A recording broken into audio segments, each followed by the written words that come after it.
Hi, everybody. Welcome to the Alter Ether podcast. My name is Lisa Richards, and Alter Ether is about teaching you just how powerful you really are. And one of the people that taught me that is my friend and mentor, Peggy Rogers. She's an amazing person, and I'm so honored to have her here as my guest today. Welcome, Peggy. Thank you. I'm honored to be here. Thank you. Yes, thank you. So, a lot of you may know, or if you don't know, I am actually a medium. I thought you had to have you were born with the ability to be a medium, and it wasn't until I had my first reading from a medium. And I remember afterwards, I just said to her, you have the most amazing job. You just proved to me that there's no death. And I said, you proved to me that my loved ones on the other side are happy where they're at, and they're healthy and pain free, and they're with us anytime we need them to be. And she said, well, you can do this too. It's like playing the piano. Some people are better at it than others. And I was like, what are you talking about? I didn't know that. And so she directed me to a Spiritualist Church. It was a little bit of a haul, about a 45-minute drive from my home. But my mom and my daughter and I started venturing up there. And that's where I met Peggy. Peggy was part of that church. And Peggy was an ordained medium. She was working in the Lilydale Spiritualist community as a medium from 2003 until 2020, I believe. And she taught us how to do mediumship. And it was the most powerful thing that I have ever experienced in my life. And I'll go into my story, my experiences a little bit later. But let me tell you a little bit about Peggy. Reverend Peggy Rogers is a medium, a spiritualist, an energy healer, a Reiki Master, a teacher, a life coach, and a firewalker. And she's been learning and practicing mediumship for over 45 years. She's been a Reiki Master for over 20 years, ordained in the Spiritualist Church in 2002. And like I said, registered as a Lilydale medium from 2003 until 2020. And she was also secretary for the Lilydale Mediums League for 3 years, and one of the founders of the Church of Spiritual Oneness, which I participated in as well in Erie, PA. So, well, you are so right about mediumship changing your life, because it's not it. The most important part is proving that we never die, that we are beings of energy. And we all know from our physics that energy never dies. It just keeps going on. And I like to tell people it's like a bunch of caterpillars that get together, and one of the caterpillars comes out of the cocoon, goes into the cocoon, comes out of the cocoon, and flies away. And everybody goes, oh, we're so sad. We miss them so much. They must not be around anymore. But it's just like us. Nature always gives us a way to show us what's really true and what really is natural for us. So energy never dies. They say the further out in space you go, the further back you go in time. So they say if you took an old radio out into space far enough, you could get a broadcast from 1947, because the energy never goes away. mm-hmm. And everything in the universe, it has energy. We just vibrate a different frequency. Humans vibrate a different frequency than trees. They vibrate at a higher frequency than animals, but we vibrate at a lower frequency than people in spirit, from angels, and higher evolved people who came here to teach, like Jesus and Buddha. Yeah. Well, you had a starting in the Catholic Church, right? Yes. Mm-hmm. You had to evolve from that and into Yeah. mediumship, but you still believe in Jesus. You still believe in God. Can you kind of touch on that a little bit? Yeah. Most of the mediums I know used to be Catholic, and the Catholic Church has a communion of saints. So, we can talk to the saints and they'll intervene for us, to talk to God for us, or things like that. So it kind of opens the door. Well, if I can talk to St. Christopher, then why can't I talk to my mom? Okay. So, because they all live in the spirit world, they're all in the spirit world. The other thing that started me going to my mother was an orphan at 5, and she was raised in an orphanage. And so she was in a dorm with a bunch of other little girls. And she told me that she used to and she was in a Catholic orphanage. And she told me she used to wake up at night and see a woman standing at the bottom of her bed, at the foot of her bed, and she always knew it was her mother. So that kind of left me open to receive information from the spirit world, even as a young child. I wish I knew this when I was younger, and I'm sure I probably did. I'm just not aware of it right now. But can you touch a little bit on, like, what do you think when people say communicating with spirits is a sin or it's evil? I know when I first started mediumship and I put a feeler out there on Facebook, my aunt popped on to comment that, she believes it's her Christian duty to tell me that I'm going to hell because I'm not allowed to communicate with spirits. And, I thanked her for the comment. And I remember some other backlash that we got from a Baptist minister at one point, telling his entire congregation to not go to my daughter's business because we were bringing damnation to the town. And I remember asking you what we should do about that. And you said, well, obviously, he's never experienced a reading or a healing session. So next, if he pursues it, offer him and his wife a free reading and a free healing session. And I said, that's a great way to take care of that, but that's true. They're just dumb to what's really happening in the world. And I know the Bible was manipulated. We know that the spiritualist texts were purposely removed from it those were the texts that showed us how powerful we really are. Right. And we all have this power. And I believe Jesus came down not to teach us that and tell us that he is the Son of God and can do all these things, but to teach us that we are all sons of God and we can all do what he does. And that's so true, because Jesus said, all these things I do, you can do, and better and more, because we are all children of God. And I think in the early history of organized Western religions, I feel like there needed to be control, like you said. They didn't want us to know that we can do these things and that we do these things consciously or unconsciously, because we're all children of God. We all have that spark of the divine in us.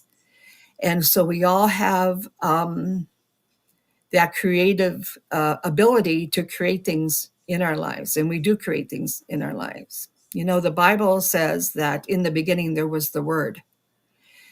And that doesn't go on to explain that the Word creates everything. So what you're saying, what you're thinking, and the actions that you take create the world around you. They don't want us to know. They want us to believe that we have to go through a holy man or a holy person in order to talk to God. Yeah. And, they don't, and the Bible kind of hides all that fact by saying, well, when things do go wrong for us, they say, well, God gave you free will. Well, the free will is the ability to create our lives. But we don't know that.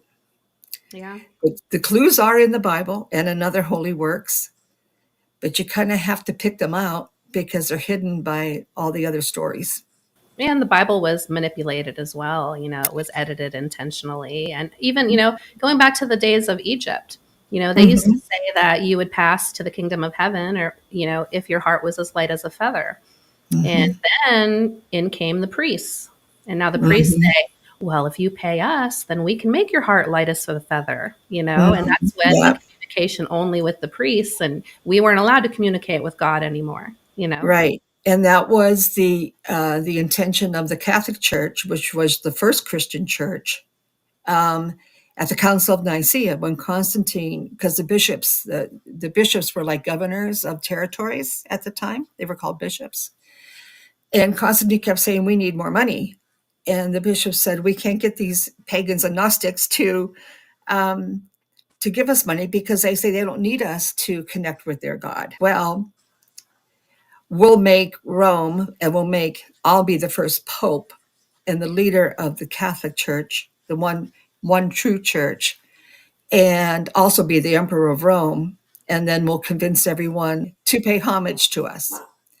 So that's how it all kind of got started. But then, in the 40s, we found the Nag Hammadi scrolls, and we found the hidden gospels and the Dead Sea Scrolls that were hidden gospels that were hidden in caves in Egypt. You probably know Oh yeah. about that, because they didn't want the Romans, because the Roman Empire was everywhere at the time, and they didn't. The Egyptians, who actually experienced those things, did not want the Romans to destroy those scrolls. Well, I felt, I've heard that the Dead Sea Scrolls were created by the Essenes, who were the ones who taught Jesus how to, do a lot of the things that he was able to do. Even Mm-hmm. like resurrection, was Mm-hmm. taught to him by the Essenes. And I'll just throw out another theory for you too, about Jesus, that that he left as a very young man and went back into spirit.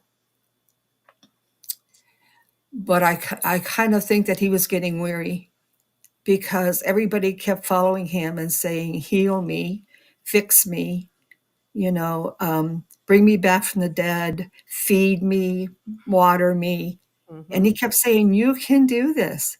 You have the power. All these things I do, you shall do in greater.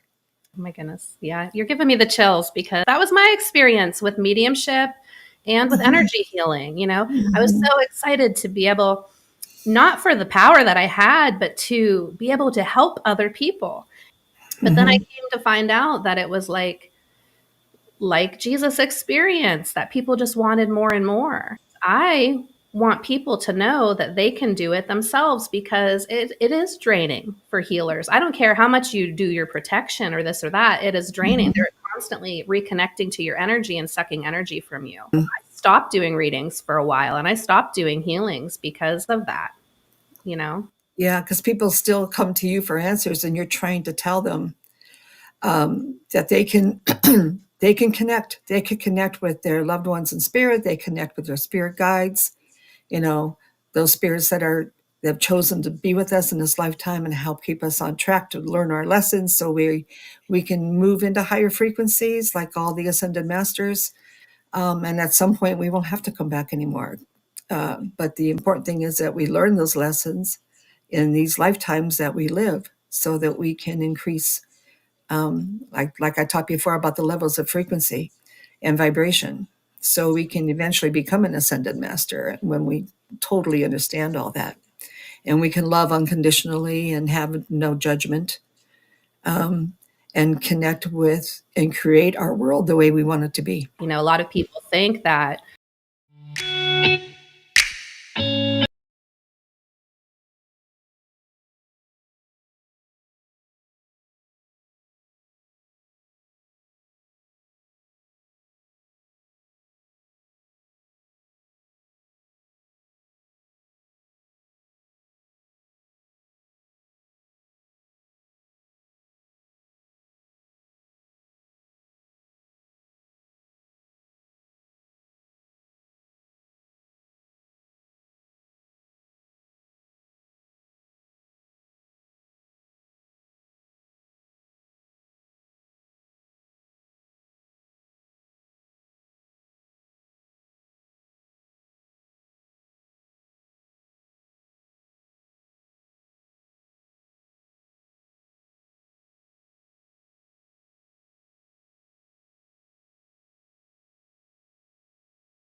You know, those spirits that are have chosen to be with us in this lifetime and help keep us on track to learn our lessons so we can move into higher frequencies like all the ascended masters. And at some point, we won't have to come back anymore. But the important thing is that we learn those lessons in these lifetimes that we live so that we can increase, like I talked before about the levels of frequency and vibration. So we can eventually become an ascended master when we totally understand all that. And we can love unconditionally and have no judgment, and connect with and create our world the way we want it to be. You know, a lot of people think that if you're a bad person, you're going to go to a place called hell. But my experience was when you connect with your loved ones, people that you believe should be in hell will come and connect with you as well. You know, my uncle committed suicide. He was there for my first reading. He's supposed to be burning in hell, right? Because he did bad. My grandfather, who was a mean son of a bitch to my grandma, he was there. And he said that he was waiting for my grandma to pass away so he could treat her the way that he should have treated her in this lifetime. You know, and I just wanted to leave this, touch on this too. Peggy knows I used to work for an elderly man, and his wife passed of cancer like 5 years before that. Peggy used to do readings for him and connect him with his wife. And one thing he would argue with her about was Hitler. Remember? Oh yeah. Kind of explain that. When a medium brings in spirit, we just don't say, "Oh, Grandma's here and she wants you to know this." We give you information about the spirit that we're connecting with.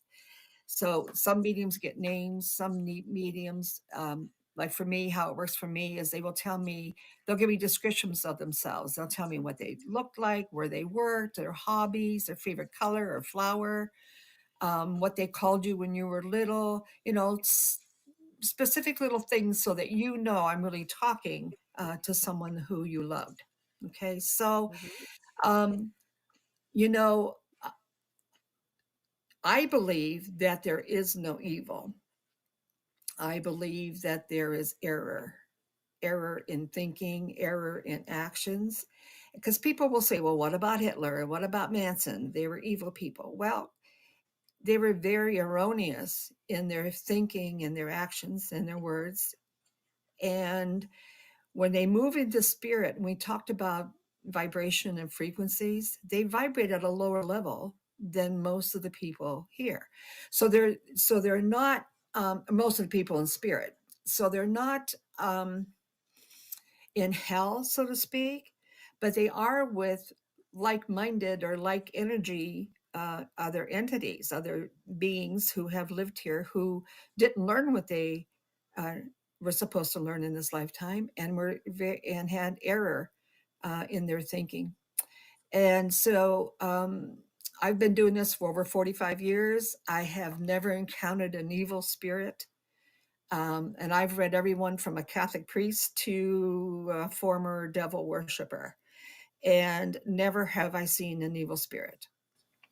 Well, it just makes sense, though, that that would be true because it's not our fault, the programming that we receive when we come into this world.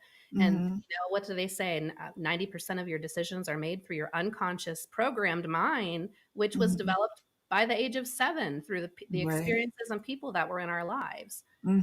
So if the shows that we watch, the music we listen to, the people that we associate with, they're all programming us. So that's right. Why wouldn't we have an option to redeem ourselves, in the spirit world and go back to our original form, Right. heal from that? And that's one of the principles of spiritualism, that the door to reformation is never closed here or hereafter. So we always have opportunity to make ourselves better. And you can grow in spirit. You can stay in the spirit energy and learn and grow, but it's quicker to come back here and work off the karma and to correct your mistakes here in the physical world. Well, let me touch a little bit on my first experience. So once Peggy taught me how to do mediumship, I didn't want that anticipation of, doing a reading, practicing on people. I didn't want somebody staring at me across the table, waiting for something profound to come out of me. I would feel so pressured doing that. So what I would do is I would go home and I would wait till everybody was asleep.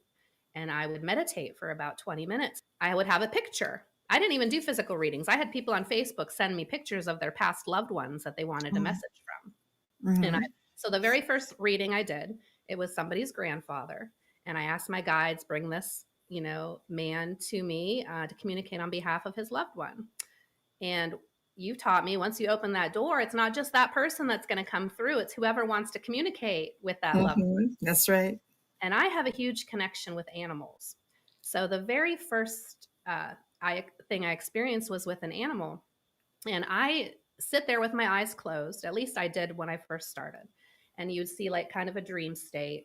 I could smell things. I would hear things, sometimes with my physical ears, but mostly in my mind. Just different things. I'm kind of embarrassed to tell her what I was experiencing, but I remember you saying, it doesn't matter if you don't understand it. Tell them what you're experiencing because it means something to them, even though it doesn't mean anything to you.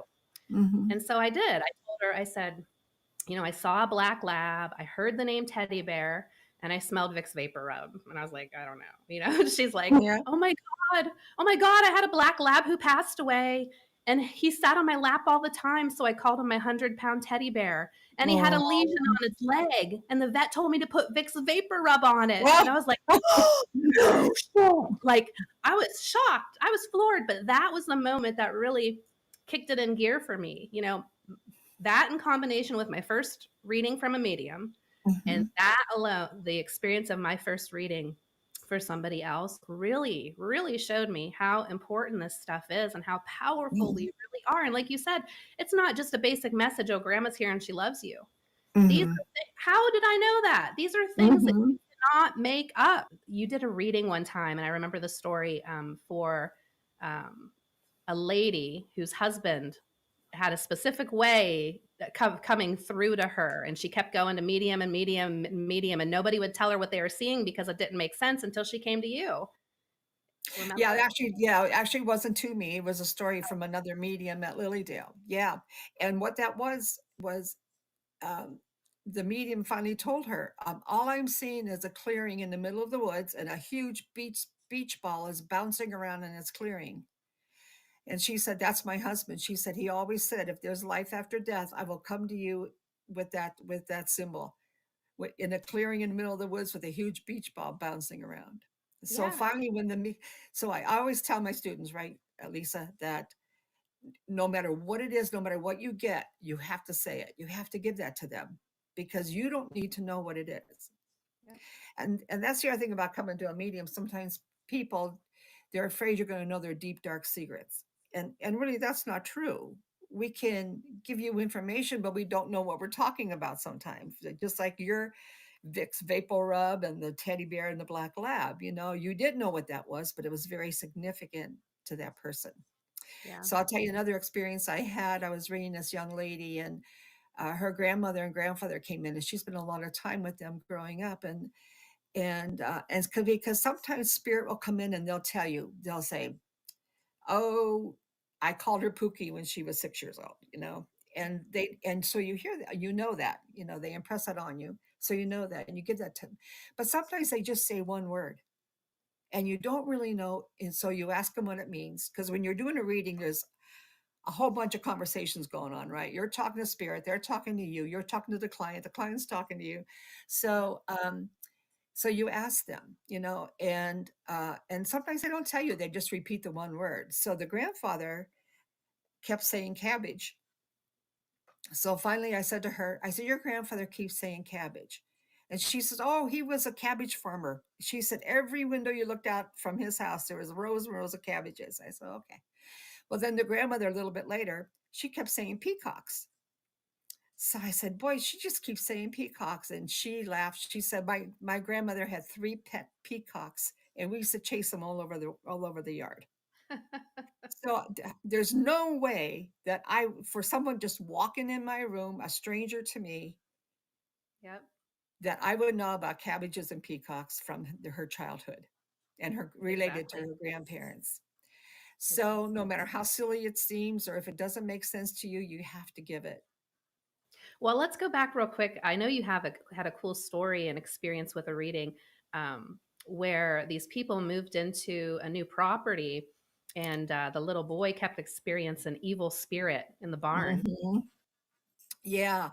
Um, a friend of mine introduced me to a friend of hers who was a single mother with a 12-year-old boy, 10 or 12, and they bought this new property, and there was a huge barn on the property, and then there was a smaller, like a stable on the property too. And the boy was afraid to go into the barn because he said there was an evil spirit in there.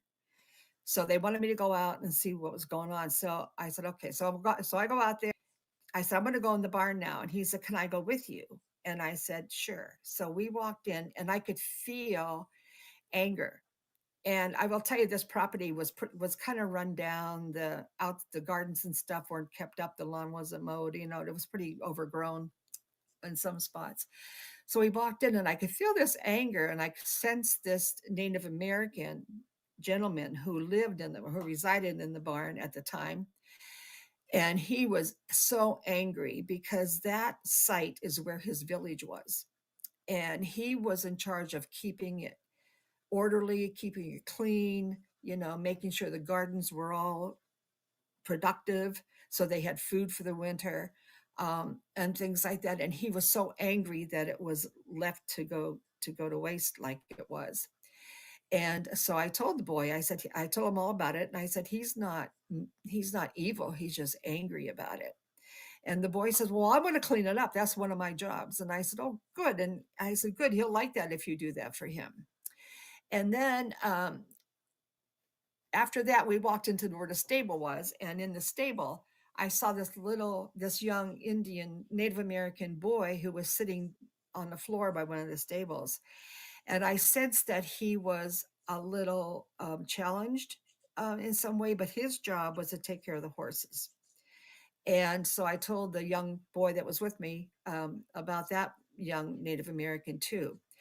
And I heard later, a couple of weeks later, from my friend that the boy goes in the big barn all the time and talks to the Indian chief all the time, and he's working real hard to get the property back in shape. Oh, And also he goes in and talks to the little native boy too that lives in the stable or stays in the stable sometime. yeah. So it completely changed his whole, and it gave him incentive, that young boy, to keep things neat and clean and tidied up too. So yeah, he became great friends, from what I understand, with the Native American man that was in the big And barn. how amazing is that, where his parents were open to him to do Hmm. that? Because most everybody's born with this ability. Everybody is. People Everybody is. have little kids have imaginary friends all the time, or oh, grandpa's here, but the parents get scared because they're not Hmm. taught about this, and then they repress. Oh, stop doing that. Yeah, well, my youngest granddaughter, when she was 3, she was on the deck with my husband and I, and we were sitting on the top step, and she was sitting between us and had her arms up on our shoulders like this, and she was jabbering away, and all of a sudden she goes, oh, "Grandma, ghost down there." And I said, "Where?" And she said, "Down there." It was on the landing, and I said, "Oh." I said, "Is it a boy ghost or a girl ghost?" She said, "It's a girl." And she started coming forward again, and I said, "Oh, what's her name?" And she goes, "Well, her name is Foxy." I said, "Oh, what does she want?" "She wants to play with me. I'm going to go play with her." And down the steps she went. And she went and sat beside the pond on the grass and talked to somebody for an hour. So that was her first introduction to Foxy. And then it was, maybe a month later, I never mentioned her again, but she mentioned her again. Oh, And then later, when she was around 5, she said, I have a new ghost, Grandma, but his name is Ghosty. But he's not a spirit; he's a ghost. So I don't know what the difference was, but and then when she was 16, she got Leah, so who was more of a higher frequency. So yeah, so yeah. imaginary friends are probably not imaginary friends. And now she's 20; she'll be 27 this year, and Foxy has grown up with her and is an adult and still counsels her.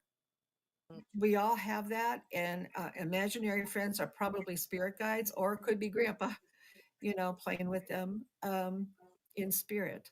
Uh, Yeah. and so the children who are told there's no such thing as ghosts, or that's an imaginary friend, that's not real, then they shut it down. And then they grow up as adults who are shut down to that. But the kids that are allowed to experience that then continue to grow with the intuition that we're all given. You know, we have those energy centers in the body, the chakras. And, you know, we all have that experience where we know things, you know, and your knowing comes from your third eye, from your brow chakra. That's why we always go, oh, I should have known better. Okay. Because this is where our knowing comes from. Also, our solar plexus chakra, that's our gut feelings that we get sometimes. And I think that a lot of us have experienced, if when we try to counsel or help our friends or family through a bad time, that we find words coming out of our mouth that never formed in our head. And then we shock ourselves and we go, well, that was pretty good, you know. But that's because our spirit guides and our loved ones are working through us to help those people too. So many people fear death down here. So I do feel it's very important to relieve that fear by getting a reading, you know, from a medium, but not attaching to them and constantly sucking their energy. You know, pursue your own power after that. But I always tell people, you know, it's sad when we lose somebody down here, but they're creating our spirit army. Everybody who passes away is now able to help us more from the other side than they ever able to help us down here. Can you kind of like just touch on how, like, the basic processes of, it's not complicated at all? No, it's not. It's like I said, meditation. You know, it's good to meditate because you move into higher frequencies when you meditate, and into different stages of consciousness. You know, so you can move into theta. You know, eventually move into a theta consciousness. So you're moving into higher frequencies. So it's so much easier to connect with spirit when you do that. The other thing is, it's mainly just recognizing. You know, just recognizing it. Well, I knew I should have brought my umbrella today and I didn't listen, you know, and now I'm soaking wet. So it's about recognizing those things, you know, and then being grateful for it. Thank you for that guidance. Thank you for that, you know, and ask. Prayer is talking, but meditation is listening. That doesn't mean necessarily with your ears, because mediums, we always say that we see it, feel it, or hear it. But we can use our other senses too. Like when I smell black licorice, I know my dad's with me because he loved black licorice. So there's other ways to use that knowledge that wisdom and that knowledge that comes to us from higher frequencies. And in spirit, there's no judgment, you know, it's just things just are, and they help us to get through things and help us change things and in our lives, and help us realize really how powerful we are, and we have created our lives the way they are right now today. Yeah, I remember after I had my first reading, I literally left feeling like there was a team of spirit, of people behind me, walking and protecting me. At least 20, 25 people. I just felt unstoppable. Next day, I was walking a dog for Frank, the man that I used to take care of. And I was walking her. I usually take the same exact route, cross the street in the same places. And when I got to this one intersection, I heard in my mind that I should stay on this side of the road. And so I did. I didn't know why, but I just stayed on this side of the road. So I get halfway down the block, and a little pickup truck comes screaming around the corner and slams into the bank on the other side of the street, exactly where the dog and I would have been walking.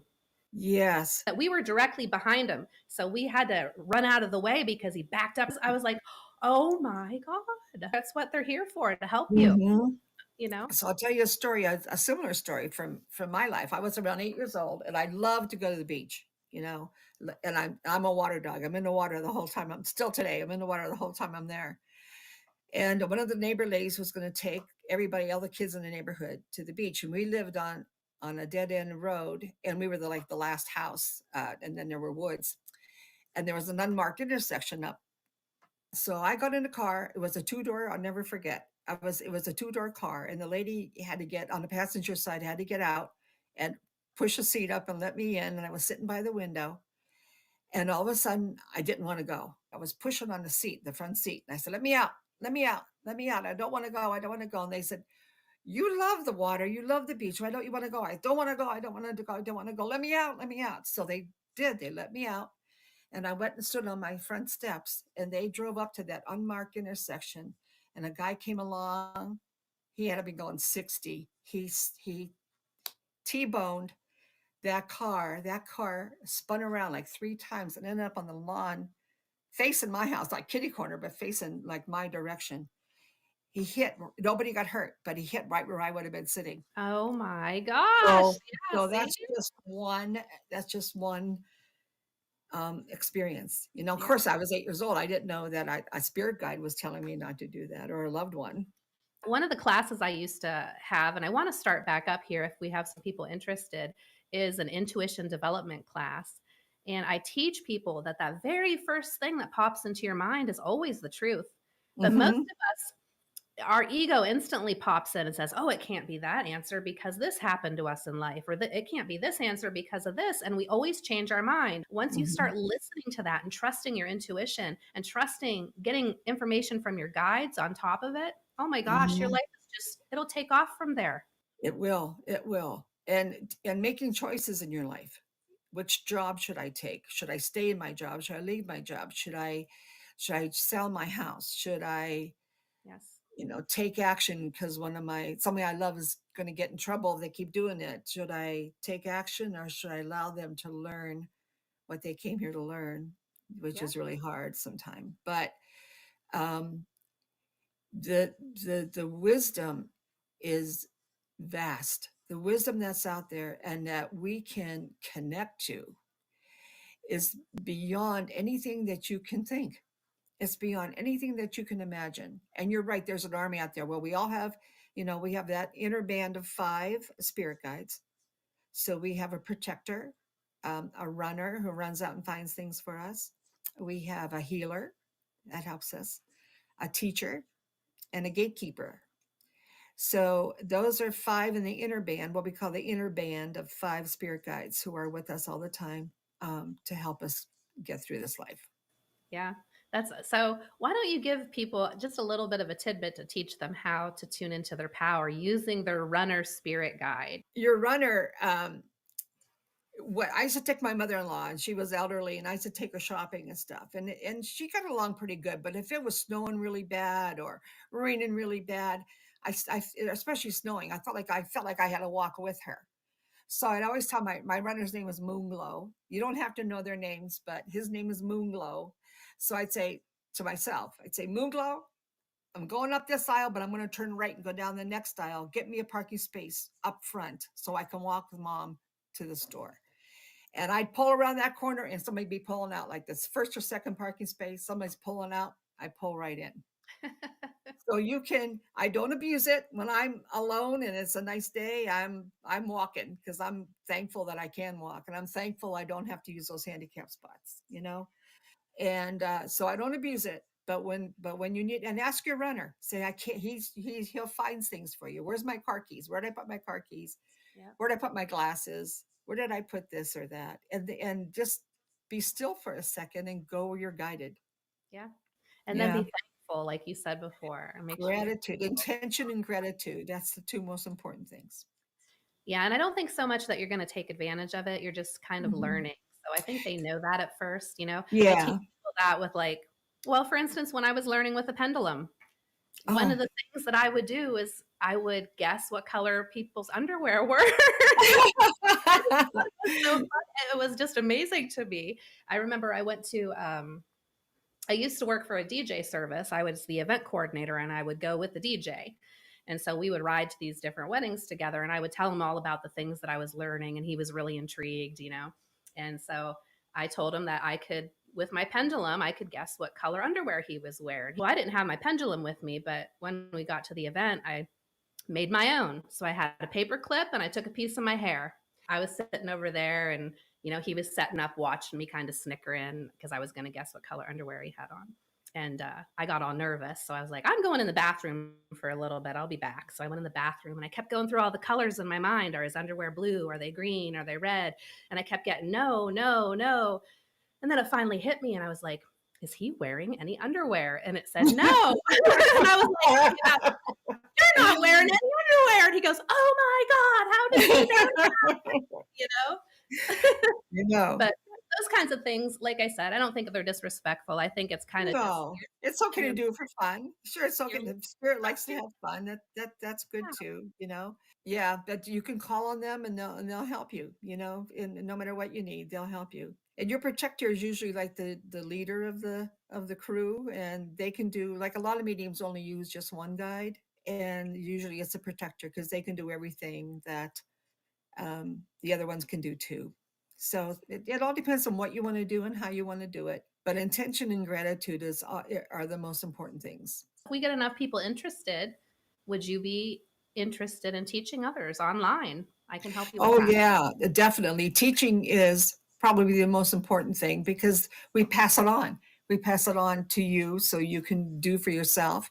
And I will tell you that when I started taking mediumship classes, I did it with two friends. I started taking them with two friends who continued on with most of the classes with me, but they don't do mediumship professionally. They just use it for themselves and their own lives. So Mm-hmm. just because you learn about it doesn't mean you have to professionally be a medium. Yeah. Yeah. So you can do it. You can do it. Use it for whatever you want to use it for. Yeah. And we talk a lot in the classes. We talk a lot about energy and how we can connect. You know, we all know the phrase that like attracts like. You know, so um, it's like a magnet. It's like taking two magnets and putting them together. You know, they just have to come together because the energy is the same. But if you turn the one magnet backwards, they can't even connect Yeah. because the energy is not the same. They're polar differences. So the things that you bring into your life 10 years ago maybe don't match the energy that you have now. So a job, a friend, a house, a spouse, um, sometimes you're because you're both learning and growing, hopefully, and sometimes it's just like there's no connection anymore. Mm-hmm. And so the house doesn't feel right anymore. The job, I can't stand it anymore. I need to do something else. So don't be afraid to make changes in your life if you're not happy with what's going on in your life. Yep. Um, and I tell people, especially with personal relationships, it's hard, right? But I always say it's like Dave Mason, you know, he says, there ain't no good guys, there ain't no bad guys. They're just you and me, and we just disagree, right? So Yep. the thing is, there's no connection. It wasn't until I opened up that space and my ex and I finally split up after numerous years of arguing and this and that. We finally split, mutually Hmm. agreed it was best. And I wasn't looking for anybody after that. It was Hmm. like I opened up that space in my life for my true love to finally find me. And it Hmm. happened in a couple of months after that. You know, it was just Hmm. amazing. And we've been together for the past almost 5 years now. And Hmm. it's just amazing. We know we're going to be together forever. But it wasn't Yeah. until you're not going to find your true love when Hmm. you have that space occupied by somebody already, you Right. know? That's right. You have to create the vacuum, right? So it can be filled. I'll tell you my story. Okay. I was divorced. I was married and had two kids. I was divorced 15 years, about 15 years. And being a medium, I could feel love coming to me. And the thing, what I want to say here is that you don't have to control it like you didn't. You weren't looking for anybody, and boom, somebody shows up. And you just put it out there, your intention out there, you know, that now I'm open and I'm ready for what's new or what's next or new love or new job or whatever. And it has to come to you once you put it out there. It has to come to you. So I'll tell you, I started feeling that I had love coming to me. So then I started thinking, oh, well, is it someone from my past, or is it the guy I met last week, or is it the guy over there in the corner? Should I throw him in my car and take him home with me? You know, and I was trying to control it. I was trying to figure out who it was so I could move on it, you know, and make it happen, you know. And finally, I just said, that's it. I'm just giving it to you guys. Whoever it is, make it the right one. Mm-hmm. I don't care if it's from my past or if somebody new, just make it the right one. And I let it go. And every time I started thinking, well, maybe cancel that. I just want the right one. 3 days after I quit trying to control it, A friend of mine at work said, "Hey, we're stopping for a drink after work. You want to stop?" I said, "Nah, I got to go home." So I was driving by and I saw her car and I thought, "Oh, I'll just stop for one." So I went in. I ran into some ladies who I worked with who had been laid off for a few months. Was talking with them and they said, "Hey, Peggy, we know somebody that you used to go out with." And he said, "If you're not married or anything, he'd like your number because the biggest mistake he ever made was to stop going out with you." And I said, "Oh yeah, who's that?" Because you get those weirdos sometime, you know. So I said, "Oh yeah, who's that?" And they said, "Vic Rogers." Aw. So gave them my number. He called me, you know, we were married 32 years. That's an awesome love story. Yeah. Yeah. So, but the thing is, you don't have to make it happen. You know, people do potions, they do spells. It's good to go out and put yourself out there, but you don't have to like do a specific thing. That's what I tell people too, is when you place your order with the universe, you just do it one time. Every time you're saying it, you're asking again and again and again. It's putting it out there that you don't have it again and again That and you again. don't have it, right? We got to be really careful what we're saying to the universe. Okay. So I'll give you another example. A friend of mine and I drove to Florida to see my mother-in-law. And we stopped overnight, halfway down. We stopped overnight. And the next morning, because I always say a prayer of protection for my car, and I use the white light, you know, and I say, "Fill my car with your white light of love and protection and go before me to prepare my path, keeping it safe and clear, and linger behind the blessed path for those who follow." So we got in the car and we're driving down the highway. And I said to my friend, "Oh, I forgot to protect the car." She said, "That's okay. I did it." She said, I asked to be protected from accidents. Oh. I said, "So what word hangs in the air?" Accident, right? So we think we're doing it. We think we're doing our affirmations okay. And we think that we're doing things okay. But like you said, if you keep asking and asking, you're telling the universe you don't have it. Yeah. And Well, the you universe or God, that they don't know right from wrong or good or bad. They just know what you focus on. And I know when you're broke, it's hard to focus on having money. When you yes. when you are sick, it's hard to focus on health. But if you just say, "I have everything I need right now," or in my life, you know, and then the universe or God says, whoever your higher power is, "Oh, you like to have things in your life. Okay, we'll make sure you get enough to that you have things, right? I'm getting better and better every day in every way." "Oh, Yes. okay, you want to be better. Okay, well, we'll make you healthier. We'll get you healthier." So we really have to say, we really have to be careful what you're saying. And I just want to say this, and I hope I don't offend anybody, but I really don't participate in like Relay for Life and things like that because the Bible says whenever two or more of you are gathered in his name, there's love, and when there's love, there's power. Okay. So Oh, yeah. when you get a couple hundred people thinking about cancer, you Exactly. know, in a Relay for Life, even though the intentions are good and they're raising a ton of money and everything, but what is the word that hangs in the air from hundreds of people? Yeah. You know, it's not health, Yep. even though they talk about recovery, but the main thing is that it's about cancer, you know. Yeah. So we really have to be careful what we're putting out there to the universe and how we're putting it out. Well, I even say, doctors should not be allowed to tell people that they're going to die in a certain amount. As soon as they say that, they're writing a prescription of death for that person. Yes. Yeah. Even a good medium will never predict death for anybody around you or for yourself, Yeah. because we all choose when we're going to go. Uncle Charlie might change his mind, you know, and be around another couple of years Yeah. or go tomorrow. What do you want to leave people with? Oh, geez. I just want, and remember what word is hanging in the air. Be careful of your words, your thoughts, words, and actions. It's strong, stronger, strongest. Okay. Because what you put out is what you're going to get.